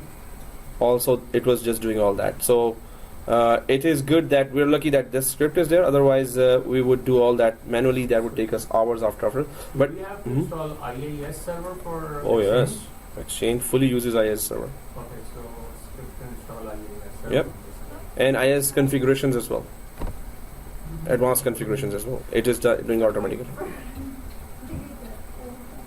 Just copy from that network, it will be the perfect file rather than like USB. These requirements you're gonna mail Because the us or USB may have we missed will see in the some video? But I'm doing it. Yeah, of course. It will. The requirements. These requirements will be in the slider already. 10%. Was that, yeah? No, the USB to the Ethernet. I think online you will find it for $2 or something like that. Yep. Guys, there's a third link here on the A notepad now. So go back to A notepad for the third time, and this time it's click save here and open this A notepad from within your server to Internet Explorer, and you will see that link now. What it does is this: it's a unified communications managed API 4.0 runtime. This is the fourth role we were talking about.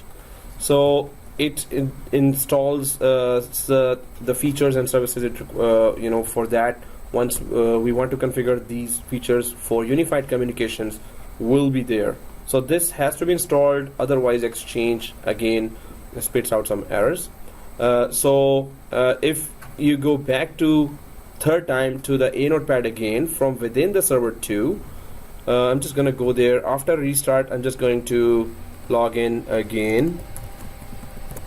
I don't think we can start Exchange solution now. But here, if you go again to the Internet Explorer, I'm just gonna go to A notepad again.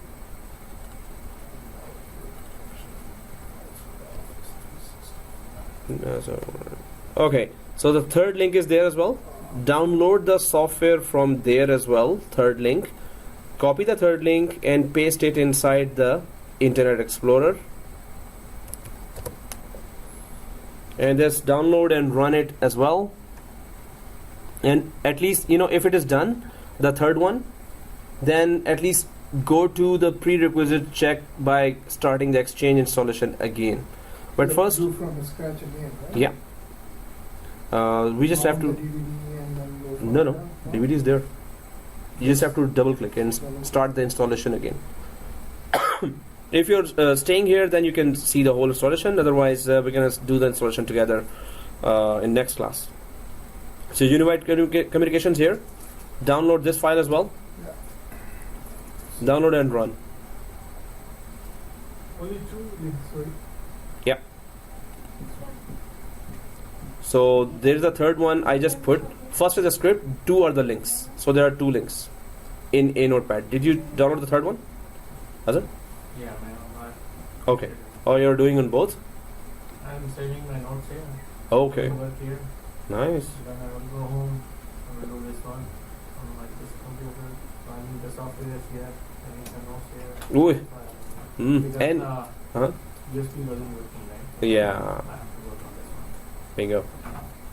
Oh, it's 16%, 17%. Installing. Oh, downloading. So, guys, I'm gonna create Office 365 accounts for you as well. But if I Interesting, phone call was good. This is interesting. you just hurt my feelings. Okay, so this is interesting, right? Yeah. Yes, this is because once you connect this to outside world from home, that's gonna be very interesting. That's right. Oh, you have GoDaddy sites? Everyone has GoDaddy. So yeah, I have a GoDaddy domain. oh, the domain. Do you have it? You have it. Oh, you have 2. Cool. Yeah, we created 2. Okay, that's good. I have one. I have 1. Okay, I have 1. I have 4. You have. Okay, if you want to connect to internet and you want to learn that experience, it's the $10, or there are $2 domains as well for 1 year. Go for that. .xyz, huh? No, 99 cents you can purchase. 99 cents. Right now the deals are going on, so get it for 1 year. If we have a domains post at GoDaddy, right, and we have to connect it from home with our domain.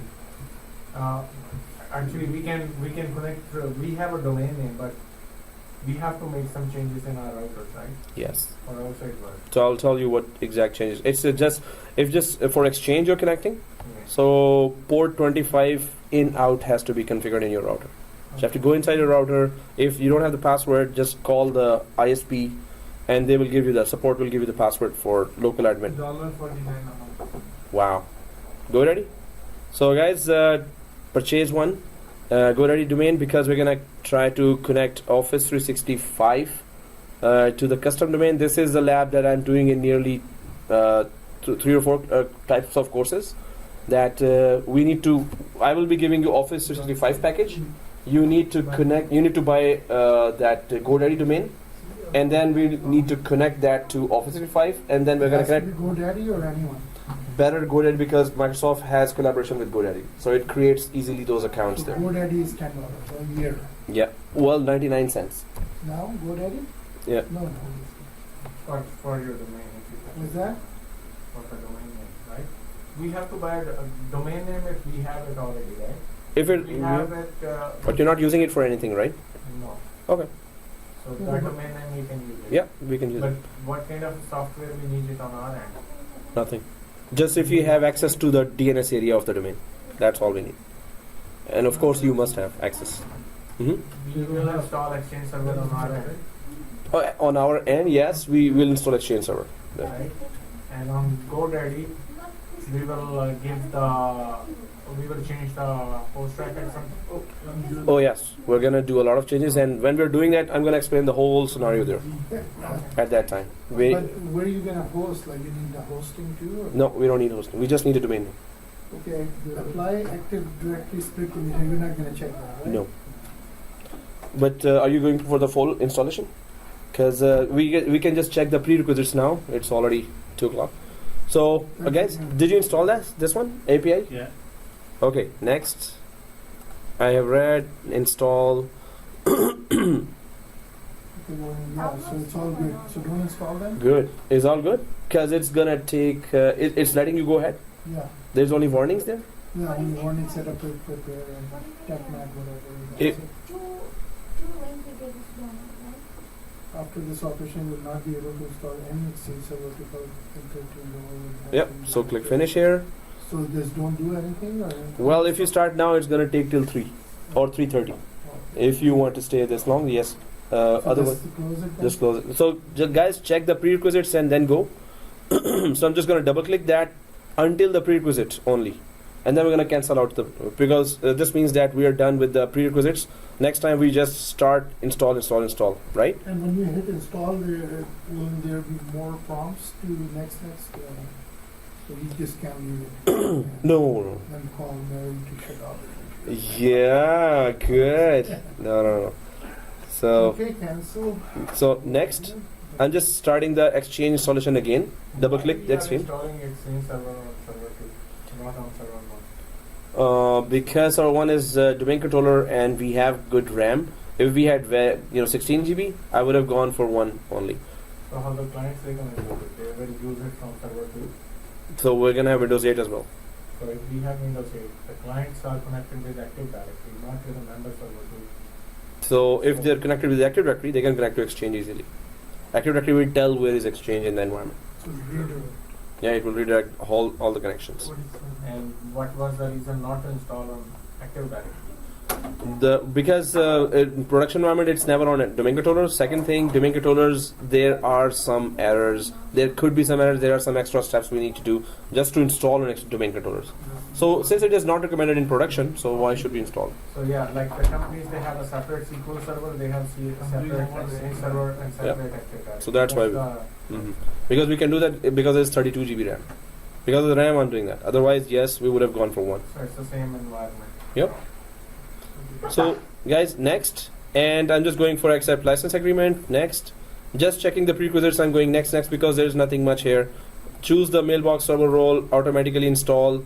Next, just on the prerequisites I want to reach. don't click the apply option here whenever you're on this screen. Even Net plus. if you don't put there, I'm just trying to check because I'm going to cancel out. I don't need Anyway, to. So you have to type it again anyways. Yeah. Because I'm going to cancel out, then I have to type it again. So I'm just checking for these prerequisites here. So it should not give me. It should give me a warning. It should let me go now ahead if we installed all the prerequisites successfully, right? So it should just say warnings, and warnings are also, I'm going to read up that it's not that important. So yeah, there are just two warnings here. Setup will prepare the organization for 2016 by using setup prepare AD. No Exchange 2013 roles have been detected in this topology. After this operation, you will not be able to install any Exchange 2013 roles. Okay, so yes, this warning is harmless, avoidable, standard warning, so we don't need to be worried about that, And you right? started this window from tools. From the DVD. Okay. Double click. Until you reach this prerequisite, you should be only seeing these two warnings that says that Exchange 2013 will not be installed if you install 2016 now, which is okay, which has nothing to do with prerequisites, right? So I'm just gonna cancel out from here because I don't want to sit 1.5 hours more. It's gonna take long time. So cancel, guys. This is the time to snapshot. Don't go without a snapshot After cancelling, no? after canceling. I've cancelled it. So server 1, oops, not settings. So you can, after checking prerequisites, then before shutting down, take a snapshot. You can even take the shutdown to snapshot. Even then you can do that. Yes, you're right. So snapshot 1, AD installed, AD DNS installed, and admin renamed. Okay, guys, we still have that 390 users PowerShell script that we will do that next week. So AD DNS installed, admin renamed. Okay, take snapshot. AD DNS installed, admin renamed. Take snapshot. IP given all that. Yep. So right click and snapshot on server 2 and member server. This means it's joined to the domain. And second thing is exchange prereqs done. That's the main thing. If we ever had to come back, because if we have messed up Exchange, at least prerequisites were done, we don't have to do prerequisites. So member server, it is a joint to the domain. This means that it is activated already, and it is we are assuming that all, and you can write it as well. But member server and exchange prereqs done, right? Server 2, exchange server, exchange prereqs done. Or member server.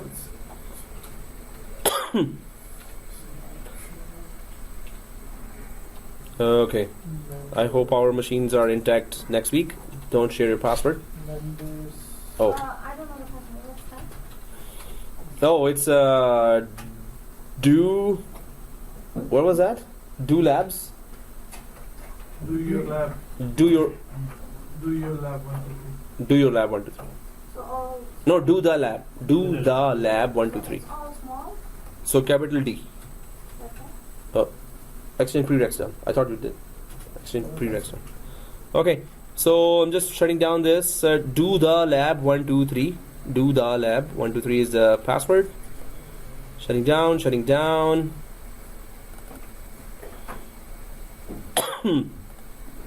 Stopping.